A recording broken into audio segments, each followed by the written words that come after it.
the 8L Pandora's box. My style's unorthodox. Left-handed self-law, right brain self-taught. Back when I started busting rhymes like coming of age. Same time I bust my first nut, coming of age.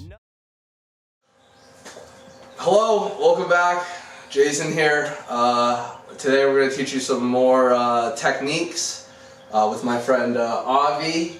He's the USF Muay Thai coach, and today we're going to be covering the clinch, elbows, and knees. So we'll let Avi take over. All right, thanks. All right, so first things first, the clinch is a way to move your opponent and to sort of control your opponent with your hands in a close compromised position. So the clinch right here, if you want to turn this way, Jason. The clinch is using your hands to pull the head into your shoulders, right? You don't want the hands on the back of the neck here because he can still get his hands over, he can still lift his head up.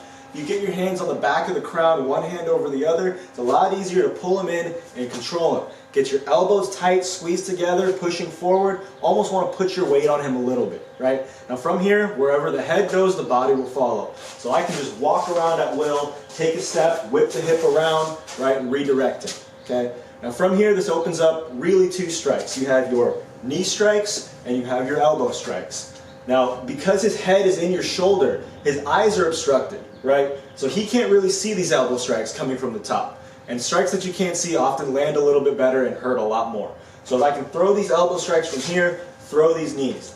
A very common misconception with the knees is that you just want to bring your knee up and strike. No, you want to use your hips to sort of throw your knees into it. So if I have Jason here and I just pick my knee up this way, that's not going to do any damage to him. What I want to do, at least to start, is get my hips back so he can't grab me behind the hips, right? He tries to go for a takedown, right? I pull his head down, I get my hips back. Now from here, just like a front kick, for example, I'm going to drive my hips forward with the knee, right? Right up into his solar plexus or diaphragm. If I really want to be mean, right up into the face, right? Or even to the side rib cage.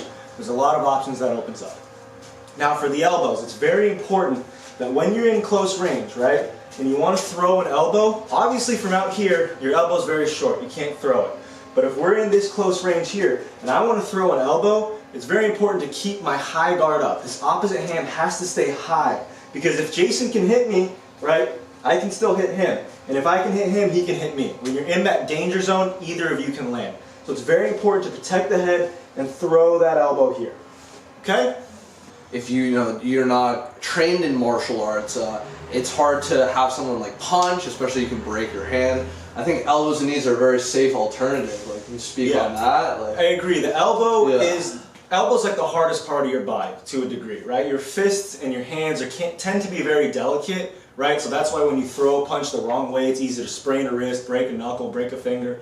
The elbow, you might hit your funny bone, but that's going to hurt them a hell of a lot more than it's going to hurt you, right? Now with your elbows, right, it's very, very important that you make sure you're hitting with this portion here, right? This is where it's going to do the most damage. Just show them. Yeah, right here. You want to hit with the funny bone, the little sharp part of the elbow at the end. If you want to be nice and you're drilling, yeah, definitely use the forearm just to tap. But if you're trying to hurt somebody, you really want to go with that end portion of the elbow, this sharp part right here. Right. Any other questions? No, I think that's great. Yeah. I think that's great, and thank you, Avi, for helping me out with that. Appreciate it. Yeah, cool, awesome. Ironic how in high school I made the high honor roll. While I was high on a roll, killing instrumentals, never sentimental. But I'll be sentimental institutions for this crazy hell I'm spewing.